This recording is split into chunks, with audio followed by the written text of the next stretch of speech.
Over the past several years, more healthcare leaders understand and admit the opioid epidemic has impacted all walks of life in every corner of our country. Because of this reckoning, more healthcare innovation leaders are applying their brilliance and passion for helping others by building game-changing innovations to empower patients experiencing opioid dependence and addiction. During this episode, Ankit Gupta joins us for a powerful and meaningful conversation. Ankit is the CEO of Bicycle Health and has dedicated his company to help patients lead fulfilling and opioid-free lives. While together, Ankit outlines why he began building his startup and the positive results his technology is producing in the marketplace. Additionally, Ankit shares the personal joy he receives from hearing the real-life patient stories of triumph his team is helping to achieve. Join us for this inspiring conversation as we continue to work together to move our nation's health forward.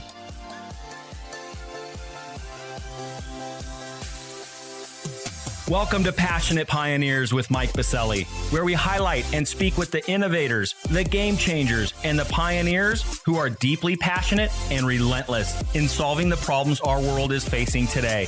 This is your opportunity to connect with and learn from these leaders and to support them on their mission. Perhaps they will soon be hearing your story as well. This is Passionate Pioneers with Mike Biselli. I look forward to having you on this journey with us.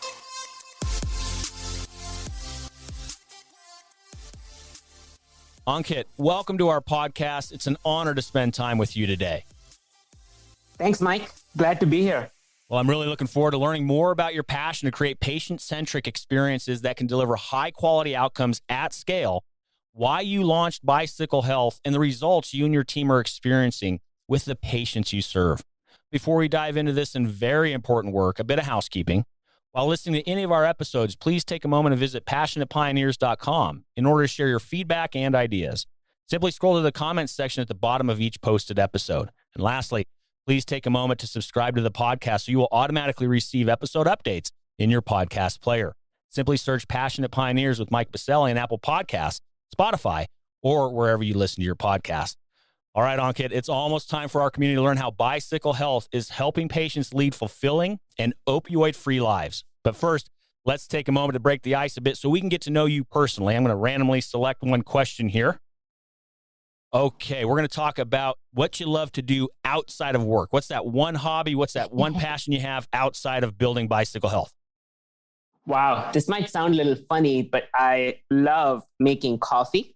I'm a huge fan. I have all the different methods to make coffee. I have an espresso machine and a grinder, which I really love. So much so that I usually live in Cambridge, but today I am in Hawaii, spending some time away from the winter. And I actually got my espresso machine and grinder with me so that I can make coffee every day. You sound like an aficionado, so I got a lot to learn here. Can you tell the difference in coffee beans from different areas of the world? Yeah, I mean, that's what I love about coffee. We can experience a lot of different areas of the world through their coffees. And so right now, I'm in the Big Island in Hawaii, and the slopes of the Loa and Mauna Kea here are really good for growing coffee beans.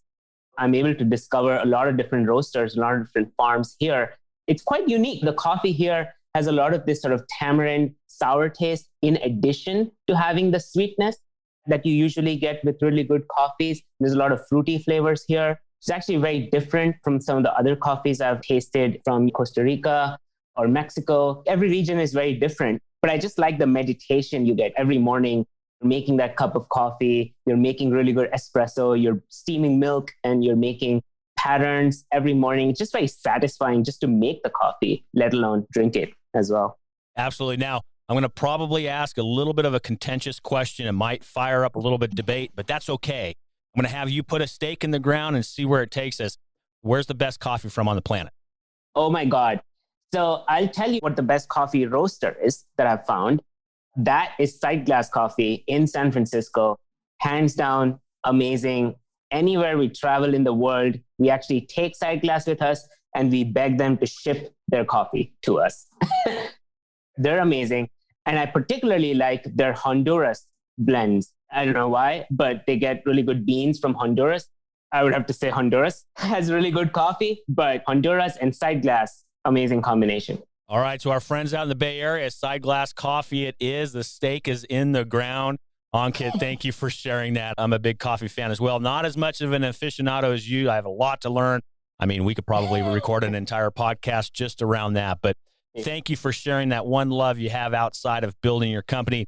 And I'm looking forward to discussing your passion and mission for building Bicycle Health after we get back from thanking our community champion sponsor. This episode of Passionate Pioneers is brought to you by Augmetics, ambient medical documentation and live clinical support. Did you know that nearly 75% of clinicians surveyed in a recent study say they spend over 10 hours per week on paperwork and medical notes? But clinicians who've adopted Augmetics are spending less time writing notes and more time providing superior care to their patients. Augmetics is a leading provider of remote medical documentation, using remote AI-assisted live scribes to observe, listen, and capture relevant details from natural conversation for over 35 specialties. Augmetics provides real-time support that includes orders, referrals, and reminders to deliver accurate, complete, and timely medical notes. Augmetics brings back the joy of practicing medicine. To learn more and to bring the Augmetics joy to your practice, visit augmetics.com/passionate pioneers or click on the link at the top of the episode notes. We are back with Ankit Gupta, CEO of Bicycle Health, and we have much to discuss. Ankit, again, thank you so much for being with us today. Wonderful opportunity to talk all things coffee. And now it's time to turn our focus on the incredible work you and the team are doing over at Bicycle Health. You are a newer entrant into healthcare. You aren't a lifer like many of us are. I'm actually a big fan of that. I think this industry needs new thinkers. We need fresh ideas, and we need new opportunity to move this industry forward. So on behalf of many of us in the industry, we are so glad you're here with us, Ankit. But before we dive into current state of what you guys are building at Bicycle Health, give us a little bit of that history lesson. Like I said, you haven't given your whole career to healthcare. We're glad you're here, but give us that journey, how you led up to founding, launching, and building Bicycle Health. Yeah, as you mentioned, I am not originally from the healthcare world. I guess I'm from the tech world. So I did my master's in computer science at Stanford. Before that, I was in India. I specialized in artificial intelligence. I really love writing code and creating software, but I also really love building things that people like to use. And so I spent a lot of time at the design school at Stanford, took a lot of classes in user-centric design. And the first company that I launched was a company called Pulse News. So it was a mobile application to read news on the go. This was at the time when the iPad had just come out. And in fact, then Apple CEO Steve Jobs actually mentioned our app in one of the worldwide developer conferences. We were just really excited because we were just students taking a class and had just launched an app from the class, and the app just kept kind of taking off from there. And so we ran the company for almost 3 years. We got to almost 30 million downloads and eventually got acquired by LinkedIn. And Pulse was LinkedIn Pulse for a while. Now it's just part of the LinkedIn News ecosystem. It's quite pervasive, pretty much all across the LinkedIn News ecosystem. I use it often. So thank you. Me too. I mean, it's gotten so good. I learn a lot from LinkedIn, which is amazing. So that was a good home for Pulse. I think that was a good kind of startup journey from idea, inception, all the way to an outcome. I worked on kind of integrating Pulse into LinkedIn. I worked on other stuff on the business side at LinkedIn as well. But I don't think a big company like LinkedIn was for me. I wanted to start another company. And I really wanted to do something that's much bigger, much more impactful, perhaps. Felt like the financial independence, I have to utilize it well, which means taking bigger risks and trying to do something more meaningful. That was the journey. After I left LinkedIn, I was trying to figure out what to do next. I left LinkedIn in 2016. And for the next 2 years or so, I actually explored a lot of different spaces. I traveled the world. I spent a lot of time in India, back home with my family. And through just pure coincidence, I ended up working at a nonprofit in India, which is a very unique nonprofit that actually helped the Indian government create technology solutions to their problems. And the solution that they wanted to create was a data sharing platform for health data across the country. That was the new project they wanted to launch. I was available to work on it. And so hence, I ended up working on that project. And that allowed me a window into the healthcare world. I ended up talking to a lot of patients, a lot of providers, payers, We ended up pitching to the Gates Foundation, the Indian Health Ministry.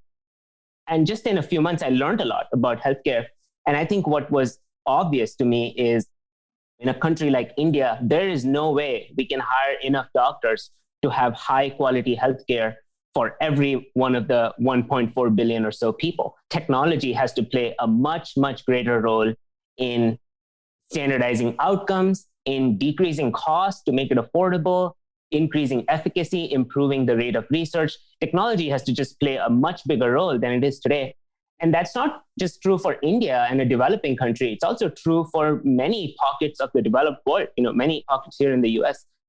And so I think that was the bug that I caught. And hence I came back to the US and I decided to devote my life to create something in digital health. But again, I didn't know what I was doing. It was a journey from even there to learning about the healthcare system and really getting to launch Bicycle Health. Well, that's exciting. And we are going to dive into Bicycle Health. The work you guys are doing is more important than ever. It's an amazing mission. And what you guys have built is just absolutely needed right now. So before we dive there, though, Ankit, I want to ask, because I've heard from global health tech entrepreneurs, here you were helping the Indian government.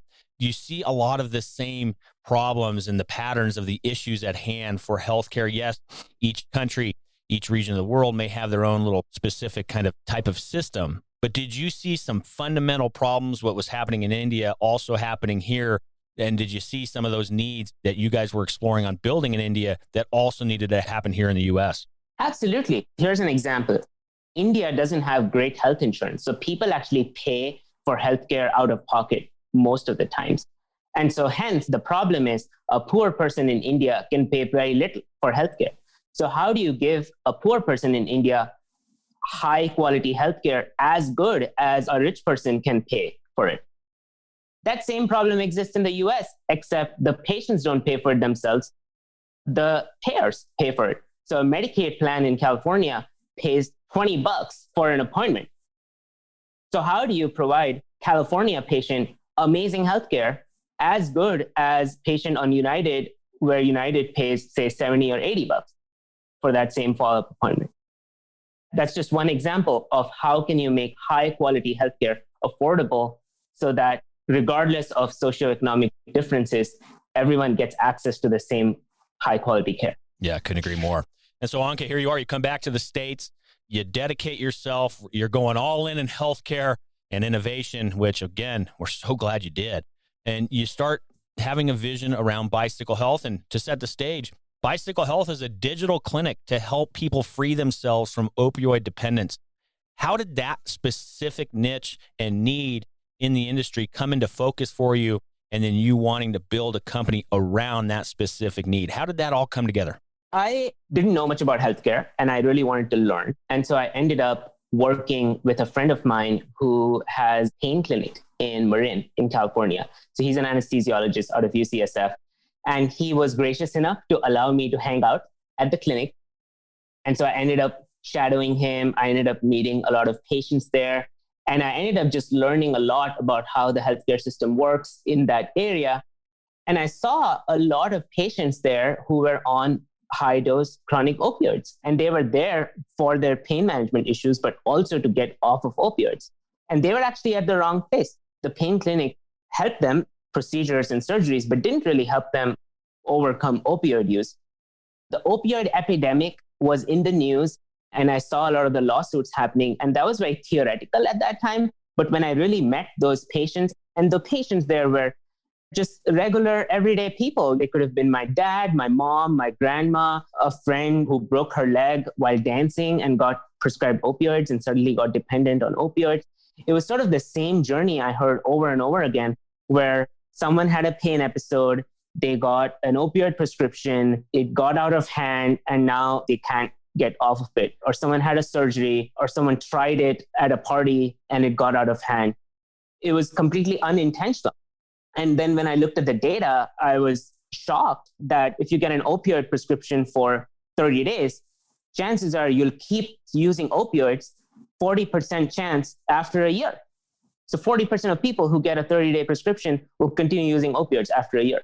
And then I started looking at the data more, and it was pretty obvious there's a huge lack of access to opioid addiction treatment in the US. 40% of counties in the US don't even have the prescribers who need to prescribe medication to overcome opioid use. On a theoretical level, started discovering more and more about how difficult it is to access providers for overcoming opioid addiction. And then when I talked to patients, I realized there are many, many barriers that patients face on accessing this treatment.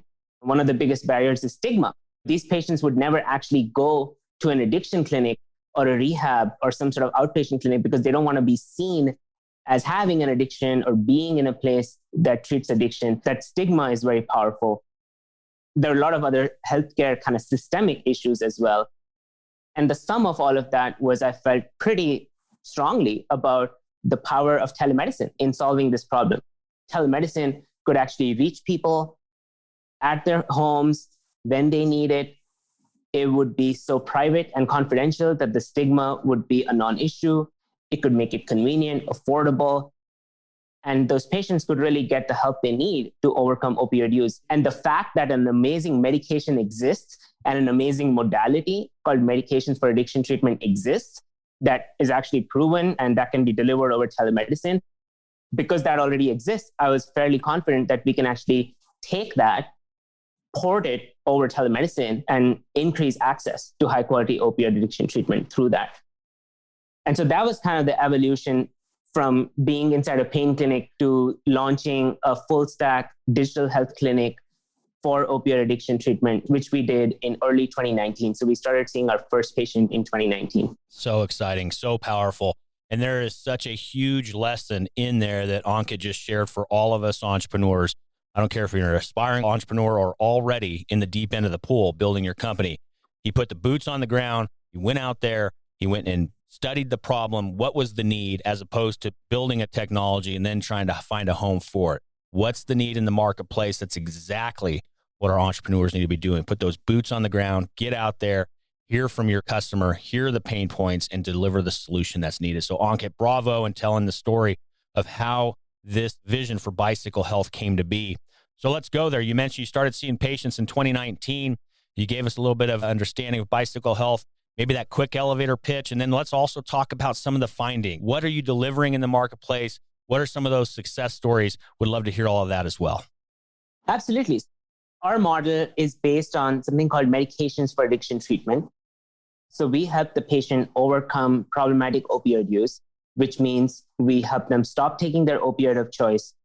Our prescribers, our medical providers prescribe a medication called buprenorphine naloxone, or the brand name is Suboxone, which helps them overcome their opioid withdrawal, helps them overcome any cravings, and then stabilize on a dosage, which can help them be extremely functional and then taper down that dosage over time, typically many months, to get them completely off of the medication. And so that's the medication management piece. In addition to that, we provide behavioral health support through, again, medication management or through our social work team. And then we also provide peer support through online support groups that allows patients to sort of get support from each other. That's the clinical model. We've been delivering this model for about 3 years now. As I mentioned, we started in 2019, and we've grown quite quickly, especially during the COVID pandemic, because the demand for telemedicine has gone up so quickly. And so we're now serving patients in about 19 states. So that's just over 50% of the US. We have served almost 2,500 patients so far, and we're growing quite quickly, almost 30% or so month over month. So exciting. Very good. Thank you for sharing that, Ankit. And let's talk about some of those success stories, obviously keeping patient privacy top of mind. But what have been some of those success stories that you and your team and the providers have been experiencing out there in our communities?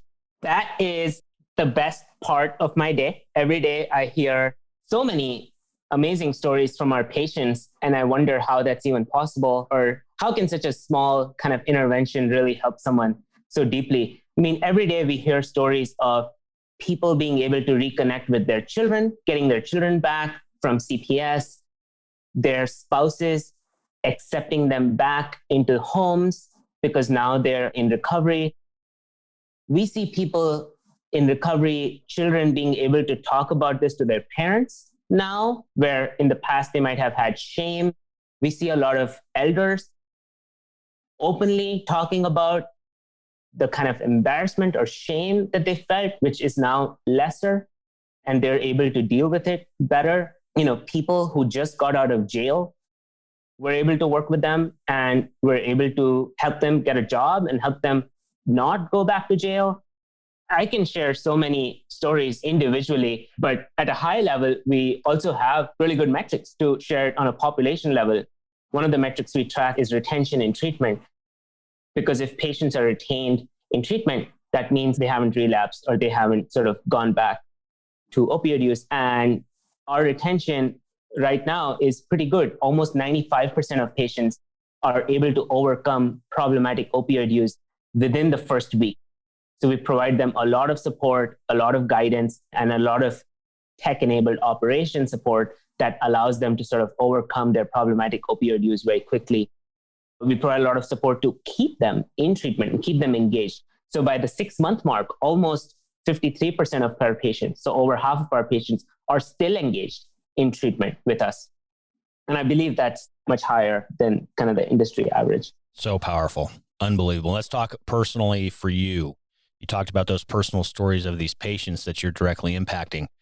Ankit, you've had a very storied career and you're still a young man. You've hit the mountaintops of what a lot of entrepreneurs aspire to be, and that's a big exit to like a LinkedIn. But I got to ask you, I'm very confident I already know the answer. How fulfilling is this work in building Bicycle Health for you personally? Oh my God, I could never imagine. I mean, I knew working in healthcare has a personal satisfaction to it. When we started Bicycle Health, I didn't care if it became a massive company, if it had a massive exit. I didn't even raise a venture round early on because I just wanted to establish it as a small business, as a profitable business that helps patients. Bicycle Health started with grant funding, and it started with a very small clinic in Redwood City, just because I wanted to help patients. Even though we are much bigger now, I genuinely feel excited waking up every day, and I feel like I'm making a difference. I mean, not just me, we have almost 70 employees in the company right now. It's just amazing to hear their stories of how they had personally been affected with opioid addiction in some way, whether it's their family, their friends, themselves, and they're able to come to our company. They're able to make a difference in people's lives, and they feel amazing about their jobs, and they feel amazing about the difference they're making. So I feel like we're creating a community where people are passionate about what they're doing. They're making a difference. I feel amazing both hearing from our patients and our employees. Thank you for sharing that. I know it's very personal and can be raw at times, but our community needs to hear it. Our aspiring entrepreneurs and others that are working tirelessly to help reimagine healthcare need to hear stories just like this, that you can get ripped out of bed every morning, fired up to make this difference. We can, in fact, reimagine this industry. There's no doubt in my mind. And you're doing exactly that, my friend. Absolutely. I was just going to say, there are ups and downs, right? Of course. Bicycle isn't an easy ride. There's lots of learnings. There's lots of mistakes.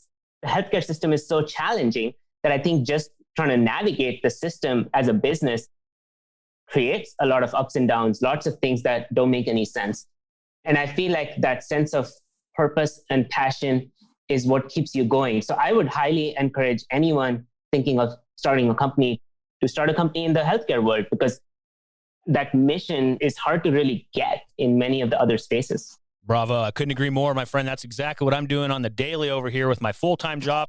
I'm not a full-time podcaster quite yet, but my full-time work in leading emerging technology and bringing our innovators in over here, this is exactly what I'm dedicating myself to. So yes, echoing your sentiments, my friend. If you're thinking about building a new company, you have some good ideas, bring those opportunities to healthcare. We need it now more than ever. So let's talk about also where the industry's going. Where do you see Bicycle heading? What's going to be happening over the next kind of 18, 24, 36 months? Obviously, we're still in the thick of this pandemic. As you mentioned earlier, your technology, your platform has been quite utilized even before the pandemic. And then, of course, further exacerbated with this pandemic, the need thereof.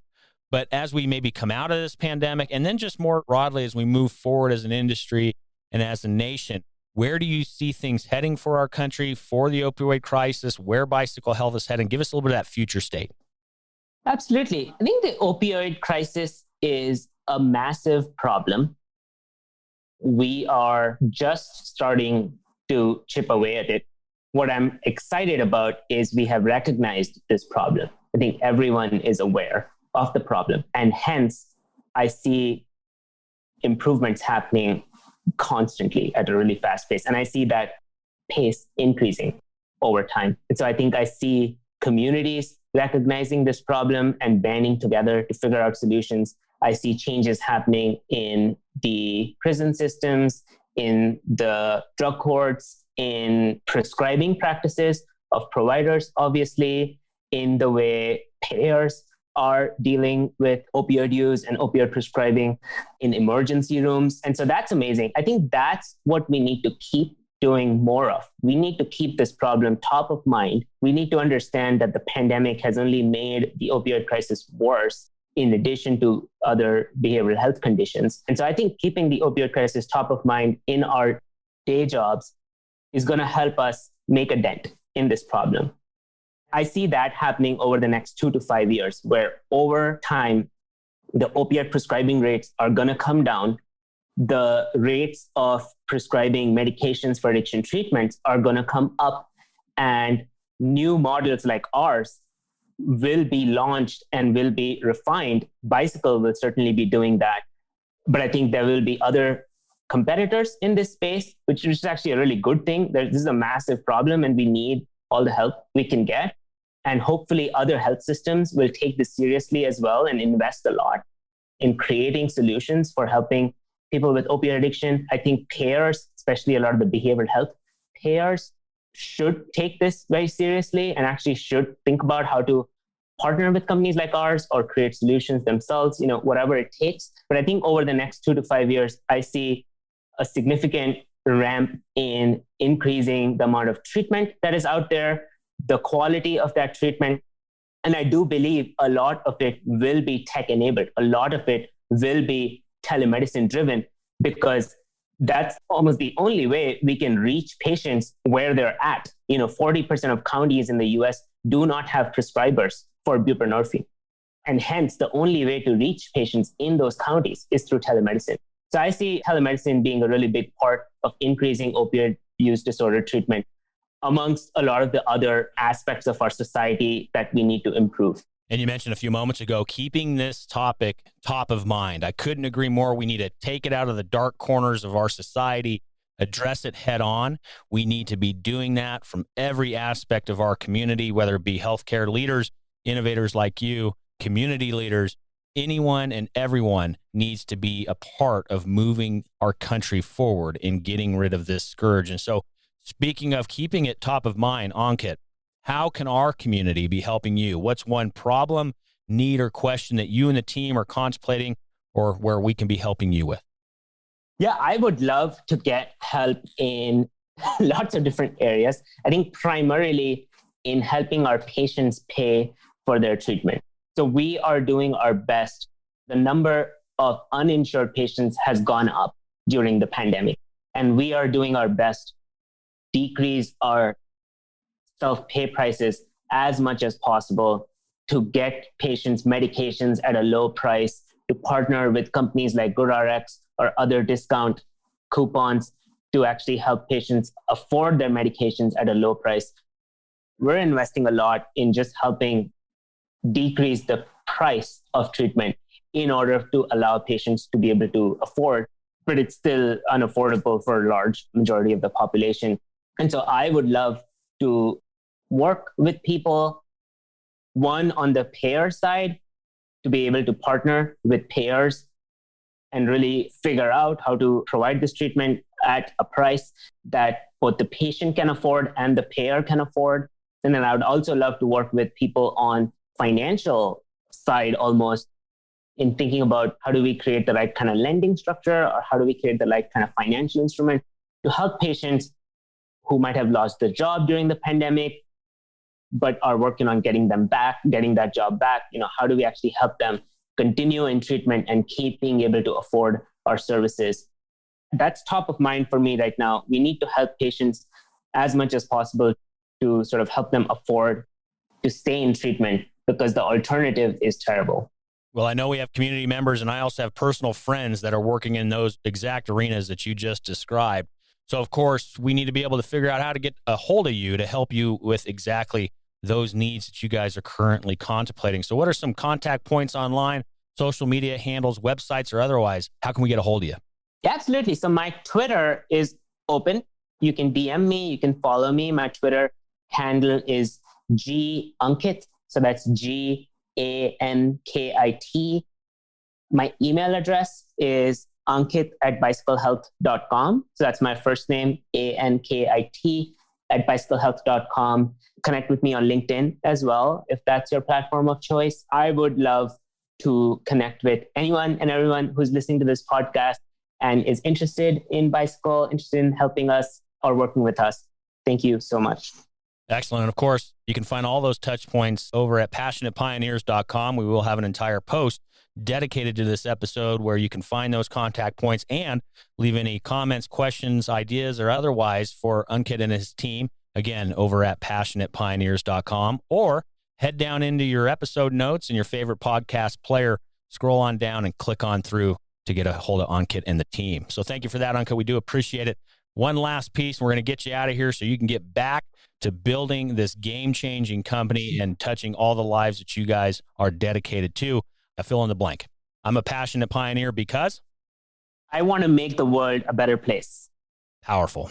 Awesome. What an incredible conversation today, Ankit. Thank you so much for spending time with us. And again, I said it already, I'll say it again. We are so grateful and so excited that you have brought your brilliant mind and energy and passion to the healthcare industry. We need more of you now more than ever. So thank you for coming into this industry and applying your brilliance to your company, Bicycle Health, and the members that you're serving across this nation. But for now, again, thank you so much for being with us today. We look forward to continuing to follow your journey. Thank you, Ankit. It was a pleasure. Thanks so much, Mike. I appreciate it.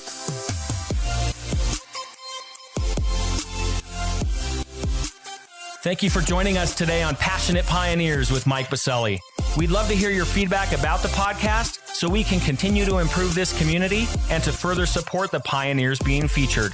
Lastly, please take a moment to subscribe to the podcast and invite your friends and colleagues to join us. This is Passionate Pioneers with Mike Biselli. I look forward to having you back with us during our next episode.